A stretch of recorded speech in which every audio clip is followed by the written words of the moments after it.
අයිබෝන් යාලුවනේ ඔයාලා දන්නවද ආට් ස්ට්‍රීම් එක ඉසඩිස්කෝ එක උඩටම උත්සලා තියන්න පුළුවන් ප්‍රධානම විෂය මොකක්ද කියලා.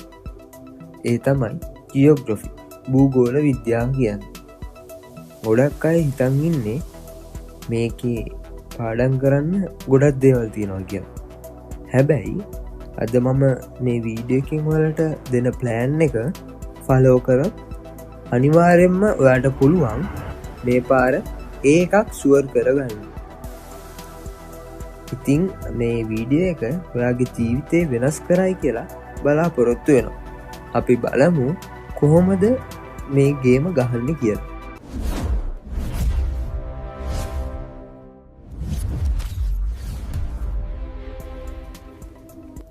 පළවෙනි එක ටාගට් එක ABC ගන්න කීයක් ඕනේද?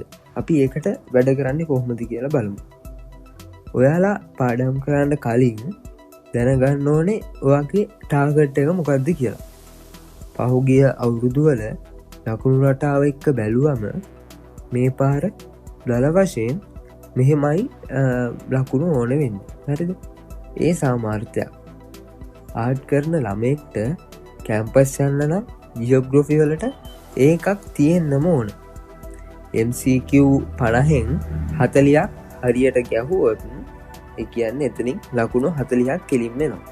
හරිද? එතකොට ඊළඟට පාර්ට් 2 එකේ එක ප්‍රශ්නයකට ලකුණු 14ක් හරි 15 ගානේ ප්‍රශ්න 4ට ලකුණු 60ක් ගන්න ඕනේ. හරිද? එතකොට මේක ලකුණු 100න් හැදුවාම ලකුණු 35ත් 40ත් අතර එනවා. හරිද? එතකොට ඔයාට ටෝටල් එක විදියට MCQ වලින් 40යි පාර්ට් 2 එකෙන් 35ක් වගේ ඇවිල්ලා ලකුණු 75කට යන්න පුළුවන්.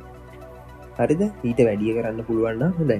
හරි, ඊළඟට බලමු B සාමාර්ථයක් ගන්න මොකද කරන්න ඕනේ කියලා. MCQ 30ත් 35ත් අතර ගන්න ඕනේ. හරිද? එතකොට රචනා ප්‍රශ්න සාමාන්‍ය මට්ටමට ලියන්න. S සාමාර්ථයක් ගන්න. බය වෙන්න එපා. ඔයාට S එකක් නම් ගන්න ඕනේ. සිතියන් ලකුණු කිරීම හරියටම කරලා තව එක රචනා ප්‍රශ්නයක් ලිව්වත් ඇති. දැන් හිතන්න එපා මට ඒකක් ගන්න බෑ කියලා. ජියෝග්‍රෆි කියන්නේ ලකුණු බෙදන විෂයක්. ඉතිහාසය වගේ නෙමෙයි. පොයින්ට් ලිව්වම තමයි ලකුණු දෙන්නේ. ඒ නිසා අපි ටාගට් කරන්නේ ඒකක්ම විතරයි. MCQ පේපර් එකේ ලකුණු 40ක් ගන්න නම් මේ කොටස් තුන හොඳට බලාගන්න. පළවෙනි එක තමයි භෞතික භූගෝලය, ෆිසිකල් ජියෝග්‍රෆි කියන්නේ. මේකෙදී පෘථිවි අන්තරය, ඒ කියන්නේ කබොල ප්‍රාවරණය හරය අන්න. එතකොට මේකේ ඝනකම් සහ අඩංගු මූලද්‍රව්‍ය ඒ ටික බලාගන්න. ඒ වගේම පාෂාණ වර්ග, ආග්නේය, අවසාදිත, විපරිත පාෂාණ ඒ ටික හැදෙන හැටි, ඒ වගේම පාංශු පරිණාමය සහ පස් වර්ග ඒ ගැන පොඩ්ඩක් බලන්න. දෙවෙනි එක තමයි සිතියම් විද්‍යාව කියන්නේ. මේකේ පරිමාණ වර්ග ටික, ඒ කියන්නේ රේඛීය, භාගික, ප්‍රකාශන පරිමාණ අන්න ඒ ටික බලාගන්න. ඊළඟට GIS මූලිකාංග. හරි? ඒකේ දෛශික දත්ත, ඒ වගේම රාෂ්ට්‍ර දත්ත, ඒ අතර වෙනස මේකේ අනිවාර්යෙන් MCQ එන්න පුළුවන්. හරිද? ඊළඟට බලාගන්න ඕනේ තුන්වෙනි එක විදියට සාමාන්‍ය දැනුම. හරිද? ඒ කියන්නේ මේ ලෝකයේ අලුත්ම සමුළු තියෙනවනේ. දැන් අර COP28 දේශගුණික සමුළුව, ඊළඟට ශ්‍රී ලංකාවේ අලුත් වරාය නගර ව්‍යාපෘති වගේ දේවල් ගැන MCQ 2ක් 3ක් එන්න පුළුවන්. හරිද? හරි, ඊළඟට පාර්ට් 2 එකේ හරිද අනිවාර්ය සිතියම් ලකුණු කිරීම. මේක තමයි පේපර් එකේ ලොතරැයි. හරිද? ලකුණු නිකන් දෙන තැන. මේකේ ලෝක සිතියම ගැන කතා කරොත් පළවෙනි එක සාගර ප්‍රවාහ ගැන. ඒ කියන්නේ ගල්ෆ් ප්‍රවාහය, කුරෝෂියෝ, හම්බෝල්ට්, ලැබ්‍රඩෝ ඒ වගේ ප්‍රවාහ ටික පොඩ්ඩක් බලන්න. ඊළඟට වරායවල්ටි සිංගප්පුරුව රොටඩෑම් ශැංහයි නිවියෝක් අන්න ඒටිකා. ඊට පස්සේ භෞතිකස්ථාන මරියාන ආකාදය හිමාලය කදු පන්තිය ඇමේසන් වනාන්තරය සහරා කාන්තාරය අන්න ඒටික බලාගන්න. ඊළඟට මේ කාලීන අර මේටික සිදුවීමුණ ඉගැන ගාසා තීරය රතු මුහුද සුවස්සැල මේවා යුද්ධ සහ ආර්ථික ප්‍රශ්න නිසා එන්න පුළුවන්. ශ්‍රී ලංකා සිතියම ගැන කතා කරොත් ව්‍යාපෘති විද්‍යට තිබ්බා උමාවය ව්‍යාපෘතිය මධ්‍යම අධිවේගී මාර්ගය තෝට හම්බන්තොට වරාය ඒ ටික බලන්න. ඊළඟට භෞතික විදියට ගත්ත පිදුරු තලාගල මහවැලිකඟ සිංහරාජය ඕටන් තැන්න අන්න ඒ ටික බලාගන්න ඕනේ.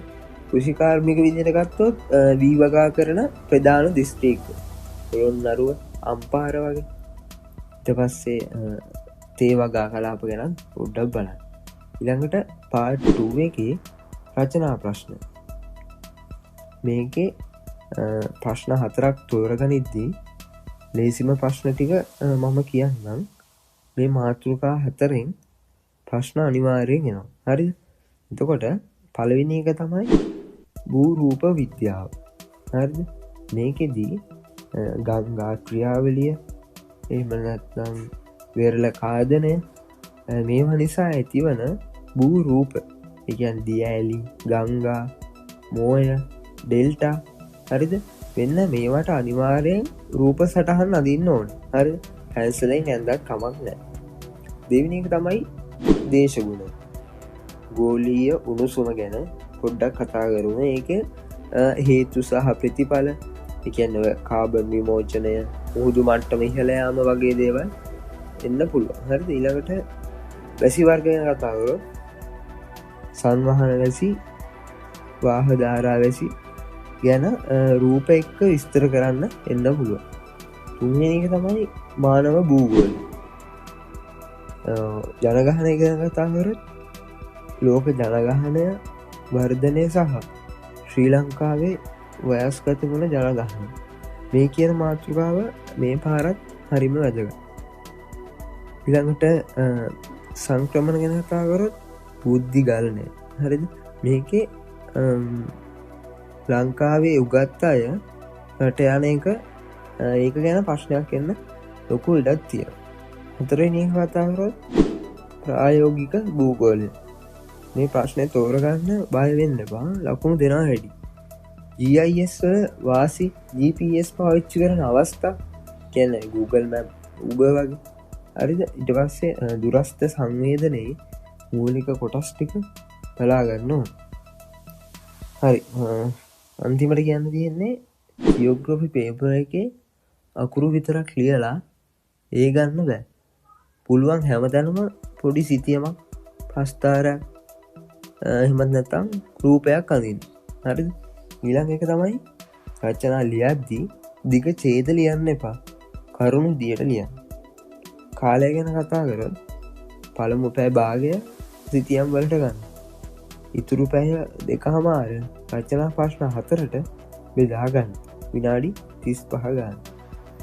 බය වෙන්න එපා. ඔයාලට මේ පාර පේපර් එක අනිවාර්යෙන් ලේසි වෙනවා. මේ දුන්න මාතෘකාව ටික විතරක් අද බලාගන්න. ඒකක් අරගෙන මෙන්න. ජය වේවා.